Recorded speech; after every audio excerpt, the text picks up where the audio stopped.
Okay, hi guys, good morning. అందరూ ఎలా ఉన్నారు? నేను కౌశలం ఎగ్జామ్కి సంబంధించి ప్రతిరోజు కూడా ఈ వీక్లో నేను చాలా వరకు అప్డేట్స్ అయితే ఇచ్చాను మన ఛానల్లో. బట్ ఏమంటే ఇంకా వరకు చాలా వరకు కామెంట్లు అడుగుతూనే ఉన్నారు కామెంట్స్లో.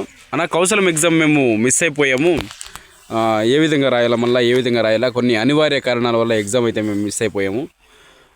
సో రీషెడ్యూల్ ఏ విధంగా చేసుకోవాలా, ఎటువంటి సిలబస్ వస్తుంది, ఏమి అని చెప్పేసి చాలా వరకు అయితే డీటెయిల్స్ అడుగుతూనే ఉన్నారు.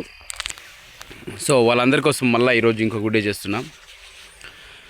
కౌశలం ఎగ్జామ్ అనేది మనకి ఆంధ్రప్రదేశ్ గవర్నమెంటు డిసైడ్ చేసినటువంటి వర్క్ ఫ్రమ్ హోమ్స్ జాబ్స్కి అవకాశం కల్పించేందుకు చేసుకునేటటువంటి ఒక రిజిస్ట్రేషన్ ప్రక్రియ. ఫస్ట్ పాయింట్, ఈ రిజిస్ట్రేషన్ ప్రక్రియలో వచ్చేసి మనకి ఎవరైతే నవంబర్ నెలలో రిజిస్ట్రేషన్ చేసుకున్నారో వాళ్ళందరికీ కూడా ఇప్పుడు షెడ్యూల్ ప్రకారం అయితే ఎగ్జామ్స్ నిర్వహిస్తున్నారు. అప్పుడు రిజిస్ట్రేషన్ చేసుకొని వాళ్ళు కూడా ఇప్పుడు అడుగుతున్నారు, అన్న ఏ విధంగా రిజిస్ట్రేషన్ చేసుకోవాలి అని చెప్పేసి. ఎందుకంటే మనకి డిసెంబర్లో వచ్చేసి వాళ్ళు ఎండ్ చేసేసినారు రిజిస్ట్రేషన్స్. ఇప్పుడు అప్పుడు రిజిస్ట్రేషన్ వాళ్ళకి షెడ్యూల్ ప్రకారం అయితే ఇప్పుడు ఎగ్జామ్స్ పెడుతున్నారు. కొత్తగా ఎవరైనా ఇంకా రిజిస్ట్రేషన్ చేసుకోకుంటే వాళ్ళకి జనవరిలో మళ్ళీ ఓపెనింగ్స్ ఇస్తారు. వాళ్ళు మళ్ళీ జనవరిలో అయితే రిజిస్ట్రేషన్ చేసుకోవచ్చు. రిజిస్ట్రేషన్ చేసుకున్న తర్వాత వాళ్ళకి మళ్ళీ ఎగ్జామ్స్ ఉంటాయి, అది వేరే కథ. ఇప్పుడు ప్రజెంటు ఆల్రెడీ రిజిస్ట్రేషన్ చేసుకున్నటువంటి వ్యక్తులకి షెడ్యూల్ ప్రకారము ఒకవేళ ఎగ్జామ్ మిస్ అయిపోతే వాళ్ళు ఏ విధంగా రాయాలనేది ఇప్పుడు చూద్దాం మనం. ఫస్ట్ పాయింట్ వచ్చేసి, మీరు నాకు తెలిసినటువంటి అభిప్రాయం ప్రకారం మీరు మీ యొక్క ఎగ్జామ్ని మిస్ అవ్వద్దండి. ఈరోజు మీకు ఎగ్జామ్ ఉంది అంటే ఆ షెడ్యూల్ ప్రకారం మీరు ఎగ్జామ్ రాసేది చాలా వరకు మంచిది. ఫస్ట్ పాయింట్, ఎందుకంటే ఎగ్జామ్ని కొన్నిసార్లు మీరు స్టార్ట్ చేయకముందే ఎగ్జాము అబార్టెడ్, సస్పెండెడ్ లేదా టెక్నికల్ ఎర్రర్ వలన ఇలా జరిగిపోతుంది, ఎగ్జామ్ స్టాప్ అయిపోతుంది. ఇది చాలా వరకు చాలామంది విద్యార్థులు ఫేస్ చేసినటువంటి అనుభవమే. ఇప్పుడు నేను చెప్పేటటువంటి ఈ వీడియో కింద కూడా కామెంట్ చేయండి. మీరందరూ ఎగ్జామ్స్ రాసే ఉంటారు, వాళ్ళందరూ కూడా ఏదో ఒక సందర్భంలో ఇటువంటి సమస్యని ఫేస్ చేసి ఉంటారు. సో ఎగ్జాము ఏ షెడ్యూల్ ప్రకారం అయితే వచ్చింటుందో ఆ షెడ్యూల్ ప్రకారం అయితే రాసేది నాకు తెలిసి ఒక మంచి పని. ఎందుకంటే చాలా వరకు టెక్నికల్ సమస్యల వలన ఎగ్జామ్స్ స్టాప్ అయిపోతున్నాయి.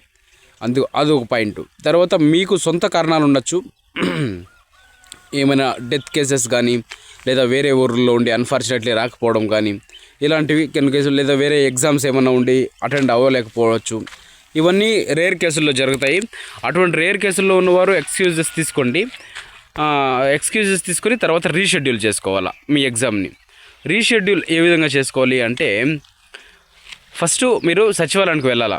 సచివాలయానికి వెళ్ళి వాళ్ళకి మీరు ఈ మెసేజ్ చూపించాలా. ఏ మెసేజ్? ఓల్డ్ మెసేజ్ చూపించి, సార్ ఈ విధంగా అయితే మాకు పలానా రోజు ఎగ్జామ్ ఉన్నింది, అది షెడ్యూల్ ప్రకారం ఉన్నింది, ఆ రోజు అయితే మేము అటెండ్ అవ్వలేకపోయాము, కానీ ఇప్పుడు ప్రస్తుతం ఎగ్జామ్ రాయాలనుకుంటున్నాము, అందుకోసము రీషెడ్యూల్ చేసుకోవడానికైతే మేము వచ్చాము అని మీరు వాళ్ళకి ఆ యొక్క మెసేజ్ అయితే చూపించినట్లయితే వాళ్ళు ఆ మెసేజ్ చూసి తర్వాత మీ యొక్క ఆధార్ కార్డ్ నంబర్ ద్వారా, మీ యొక్క ఈమెయిల్ ఐడి ద్వారా ప్రొఫైల్ రిజిస్ట్రేషన్ చేసి మీకు ఆధార్ నంబర్కి ఒక ఓటీపీ వస్తుంది, ఈమెయిల్ ఐడికి ఒక ఓటీపీ వస్తుంది. ఇవి రెండు వెరిఫై చేసిన తర్వాత వాళ్ళు ఓపెన్ చేసి మీ యొక్క క్యాడర్ అడుగుతారు, మీరు ఎంతవరకు చదువుకున్నారు అని. ఆ క్యాడర్కి సంబంధించినటువంటి ఆడ క్వాలిఫికేషన్ ఎంట్రీ చేసి సేవ్ చేస్తారు. తర్వాత ఎగ్జామ్కి సంబంధించినటువంటి డీటెయిల్స్ ఓపెన్ అవుతాయి. ఇక్కడ ఆల్రెడీ ఎక్స్పైర్ అయిపోయినటువంటి ఎగ్జామ్ చూపిస్తుంది అక్కడ ఏ షెడ్యూల్ రోజున ఎక్స్పైర్ అయిందని.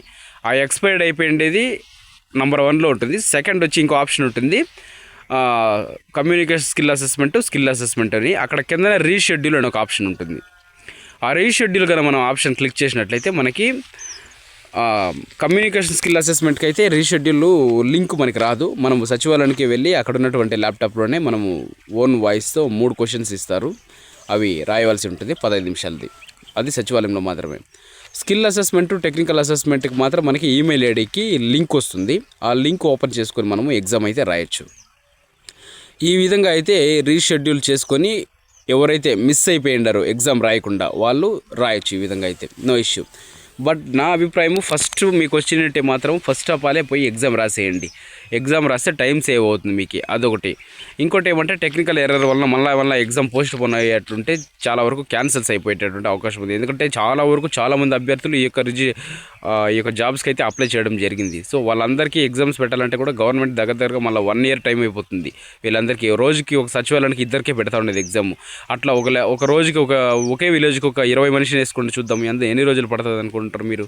సో ఆ 20 మందిని వేసుకున్నా కూడా 10 దినాలు పడుతుంది. అట్లా ఒక్కొక్క సచివాలయానికి 10 దినాలు వేసుకున్నా కూడా రాష్ట్రం అంతా ఎన్ని సచివాలయాలు ఉన్నాయి, ఎంతమంది విద్యార్థులు ఉన్నారు. సో మీకు వచ్చినటువంటి టైం స్లాట్ బుకింగ్ ప్రకారం మీరు ఎగ్జామ్ రాసేస్తే మీకు చాలా వరకు ఈజీగా ఉంటుంది. మీరు ముందు లిస్టులో ఉంటారు, షార్ట్ లిస్ట్లో. ఒకవేళ కంపెనీస్ ఏమైనా జాబ్స్ ప్రొవైడ్ చేసేట్లుంటే అందరికంటే వెనకాల ఉంటారు, వీరు అందరికంటే ముందు ఉంటారు. సో ఎప్పుడు కూడా ఎగ్జామ్స్కి మనం ముందుండాల. పెద్దవాళ్ళు ఏమంటారంటే గొడవలకి వెనకాల ఉండాలంట, భోజనానికి ముందు ఉండాలంట. ఆ విధంగా మనము ఎగ్జామ్ రాసేటప్పుడు కూడా చాలా వరకు ముందుగానే ఉండాలా, యాక్టివ్గా ఉండాలి. ఎగ్జామ్ రాసేటప్పుడు భయపడకుండా ఎగ్జామ్ క్లీన్గా రాయండి. మన ఛానల్లోని సబ్స్క్రైబర్లు ఎవరైనా కౌశలం ఎగ్జామ్ రాస్తుంటే వాళ్ళందరికీ కూడా ఆల్ ది బెస్ట్ మన ఛానల్ తరపున. అదేవిధంగా ఇన్ఫర్మేషన్ నచ్చింటే వీడియోకి ఒక లైక్ చేయండి. ప్రతిరోజు నేను చెప్పేటటువంటి ఇన్ఫర్మేషన్ను మీరు డైలీ పొందాలనుకుంటే నా ఛానల్ని సబ్స్క్రైబ్ చేసుకొని బెల్ ఐకాన్ ఆన్లో పెట్టుకుంటే మీరు ప్రతిరోజు నేను చెప్పేటటువంటి సమాచారం అయితే మీకు నేరుగా వస్తుంది. చాలా క్లియర్ కట్ ఇన్ఫర్మేషన్ ఇస్తాను, చాలా నీట్గా, సుత్తి లేకుండా. ఓకేనా, నేను మీకోసం మాత్రమే వీడియోస్ చేస్తున్నాను. సో ఇన్ఫర్మేషన్ కావాలనుకున్నారు ఛానల్ సబ్స్క్రైబ్ చేసుకొని నీట్గా నన్ను ఆదరిస్తారని అభిమానిస్తున్నారని అనుకుంటున్నాను.